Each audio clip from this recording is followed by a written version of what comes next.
চুমুকে।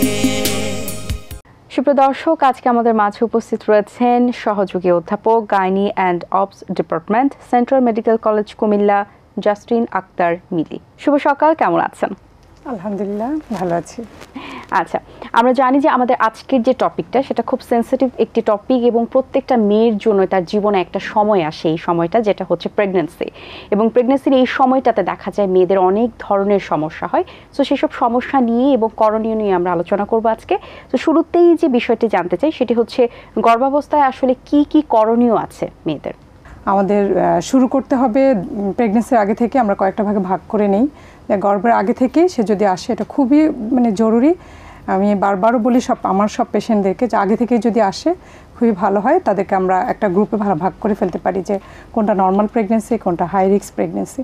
দুইটা ভাগ করা হয়ে গেলে হাই রিস্ক প্রেগন্যান্সির জন্য আলাদা কী কী করণীয় আর স্পেশাল কিছু থাকে। আর নর্মাল যারা, ওরাও যেমন আমরা কিছু ড্রাগ প্রেগন্যান্সি আগে থেকে শুরু করি, কিছু ড্রাগ প্রেগন্যান্সির সময় থেকে শুরু করি। কখন চেক আপে আসবে, এটা একটা দীর্ঘ জার্নি। এই ভয়টা যেন না পায়, ওটা আমরা আগে থেকে তাদেরকে বলে নিতে পারি। তারপরে কী কী ড্রাগ সে ইম্পর্টেন্ট ড্রাগগুলা, যেগুলো যদি, যেমন এক্সাম্পল হচ্ছে তার হাইপারটেনশন থাকতে পারে, তার ডায়াবেটিস থাকতে পারে, সুইচ ওভার করে কোন ড্রাগগুলো সেফ ওগুলো আমরা দিব, এগুলো আমরা আগে থেকে আলোচনা করে নিতে পারি।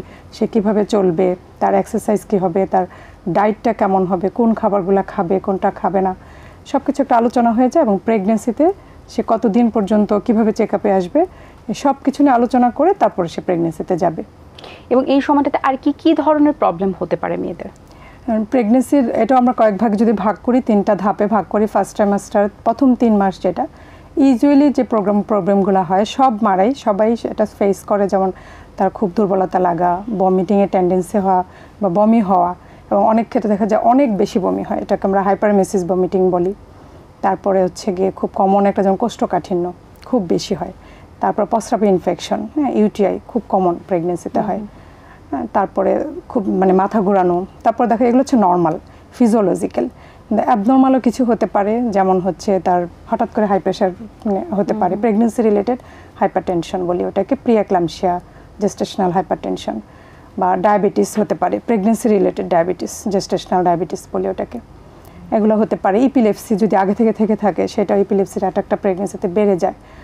তারপরে যেমন খুব কমন এখন আমরা পাচ্ছি হাইপোথাইরয়েডিজম, খুবই কমন, এগুলো নিয়ে আসে আমরা কিছু ক্ষেত্রে হিস্ট্রিতেও নিয়ে আমরা জেনে যাই, অথবা কোনো বেসিক ইনভেস্টিগেশনগুলো যদি করি তখন দেখা যায় তার হাইপোথাইরয়েড অথবা হাইপারথাইরয়েড, যেগুলো বাচ্চার উপর অনেক ধরনের ইফেক্ট হয়, এই প্রবলেমগুলো খুব কমনলি নিয়ে আসে।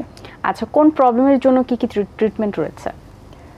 যেমন আর্লি ট্রাইমাস্টার যদি আসে, ফার্স্ট ট্রাইমাস্টারে ইউজুয়ালি ভমিটিং বা নরশিয়া নিয়ে আসতেছে, ওটা আমরা জাস্ট কাউন্সিলিং করি। এটা নর্মাল, সবারই হবে। এটা হরমোন লেভেল অনেক বেড়ে যায়, বিটা এসএইচজি হরমোন, ওটার জন্য হচ্ছে গিয়ে যাকে কাউন্সিলিং করে বোঝাতে হবে যে এটা সব মায়েদের জন্যই নর্মাল।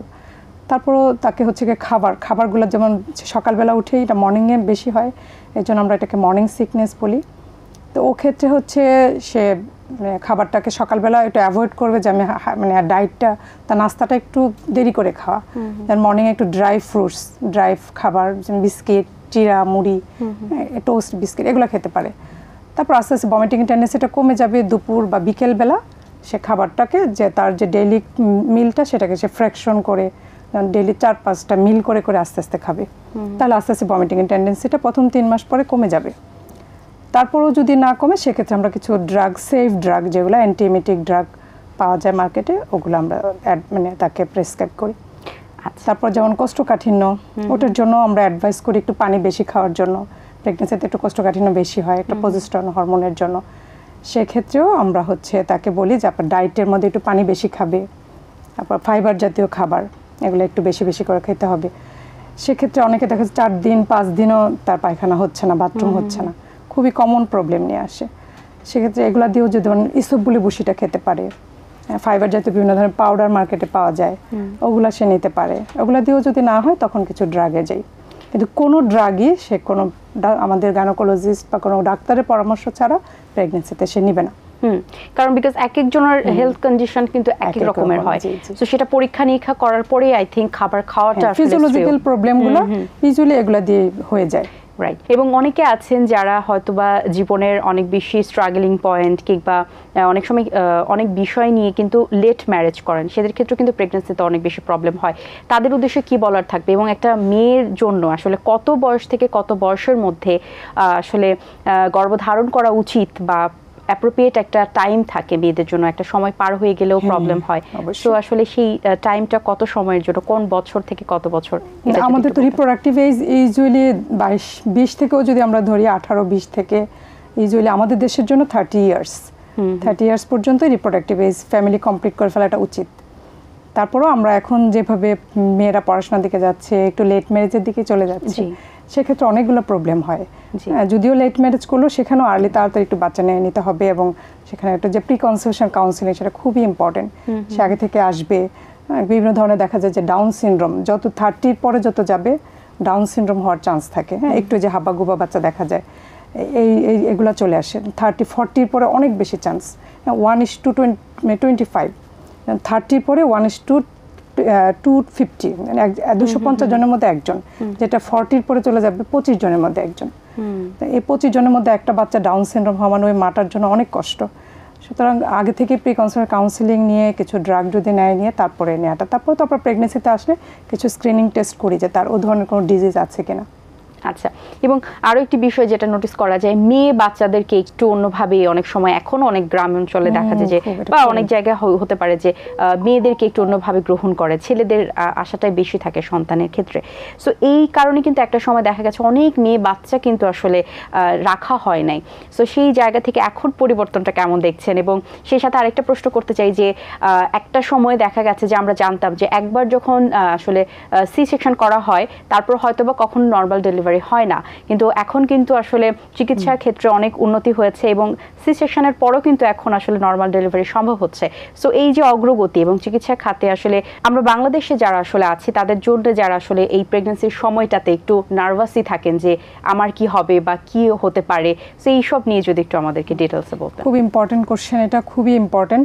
আমি আমার চেম্বার প্র্যাকটিসে অনেক ফেস করি, এবং আগে বেশি ফেস করতাম যে খুব আলট্রাসোনোগ্রাফি করে তারা জানতে চেত ছেলে না মেয়ে। এমনও দেখেছি মানে মেয়ে বাচ্চা ওরা অ্যাবর্শন করে ফেলছে। আমি 24 উইকসও পেয়েছি যেখানে সব কিছু তৈরি হয়ে গেছে, মেয়ে বাচ্চা জেনে আমি কিছু তাকে অ্যাডভাইস দিতাম, সে বাইরে কোথাও গিয়ে ওইটাকে অ্যাবর্শন করে ফেলেছে। খুবই প্যাথেটিক এটা। এখন যেটা গভর্নমেন্ট থেকেও রায় আসছে যে হচ্ছে গিয়ে একটা হাইকোর্টের রাইট মেবি, যে কোনো আলট্রাসোনোলজিস্টরা ছেলে মেয়ে বলতে পারবে না। আমি আমার দিক থেকে আমি 100% হচ্ছে গিয়ে একদম স্ট্রিক্টলি নিষেধ, ছেলে মেয়ে আমরা বলবো না। আমি অনেক এরকম ফেস করেছি যে মেয়ে বাচ্চা শুনে অ্যাবর্শন করে ফেলে, এবং ডেলিভারি ক্ষেত্রে গিয়ে বাচ্চাটা খারাপ হয়ে যাচ্ছে জেনেও তারা সিজার করবে না, যেভাবেই হোক মেয়ে বাচ্চা হলে তার যেভাবেই হোক মরে গেলেও নর্মাল ডেলিভারি করাবে, ওরকমও সিচুয়েশন হয়। এটা গভর্নমেন্টের খুবই ভালো একটা ডিসিশন, এবং মানে আর রুগীর আমার মনে হয় একটা সময় গিয়ে জানতেও চাইবে যে ছেলে না মেয়ে। এখন ভালোও লাগে যে ছেলে হোক মেয়ে হোক, যে হচ্ছে ওরা জানে না, এবং যখন হয় ওরাও খুশি আমরাও খুশি। আরেকটা হচ্ছে যে নর্মাল ডেলিভারি পরে, নর্মাল ডেলিভারি পরে মানে ভ্যাজানাল ডেলিভারি, এটা হচ্ছে আমরা বিভেক বলি, vaginal delivery after caesarean section. এখন রিসেন্টলি অনেক বছর ধরে ট্রেনিং গভর্নমেন্ট থেকে ট্রেনিং চলছে, বিভিন্ন এনজিও লেভেল থেকে ট্রেনিং চলছে। আমরা ভ্যাজানাল ডেলিভারি পরে আমরা কিছু পেশেন্টকে হচ্ছে কাউন্সিলিং করি, ওই আগে থেকে প্রি প্রেগনেন্সি কাউন্সিলিং, এবং প্রত্যেকটা স্টেপে কাউন্সিলিং করি যে হতে পারে, কিন্তু কিছু ক্রাইটেরিয়া ফুলফিল করতে হয়। ওই ক্রাইটেরিয়াগুলো যদি সবগুলো ফুলফিল হয় তাহলে আমরা পেশেন্টটাকে ট্রায়াল দিতে পারি। যেমন কিছু এক্সাম্পল দিচ্ছি, কিছু কজ রিকারেন্ট আর নন রিকারেন্ট বলি, যেমন কেন তার আগের সিজারটা হয়েছে। ওই সিজারটা যদি উল্টা বাচ্চা ছিল, প্রথম বাচ্চাটা যদি উল্টা হয় সেটা সাধারণত সিজারই হয়, কিন্তু এইবার প্রেগনেন্সিতে তার বাচ্চাটা ঠিক আছে পজিশন, এটা আমরা ট্রায়াল দিতে পারবো। এবং অবশ্যই সেটা ইনস্টিটিউশনাল ডেলিভারি হতে হবে, যেখানে হচ্ছে আমাদের 24 আওয়ার্স মানে একজন সিনিয়র অবস্টেট্রিশিয়ান থাকবে, অ্যানেস্থেটিওলজিস্ট থাকবে, 24 আওয়ার্স ব্লাড ট্রান্সফিউশনের ফ্যাসিলিটিস থাকবে, ওরকম একটা সেন্টারে ডেলিভারিটা হবে। এই যে একটা সেন্সিটিভ একটা সময় একটা মেয়ের জন্য, যখন আসলে সে ওই অনুভূতিটা থাকে, তখন তো দেখা যায় যে খাবারের দাবারের অনেক বিষয় থাকে, একটু চুজি হতে হয়, এবং কিছু জিনিস হেলদি ফুড কিন্তু সবসময় গ্রহণ করাই উচিত, মানে খেতেই হবে বাধ্যতামূলক।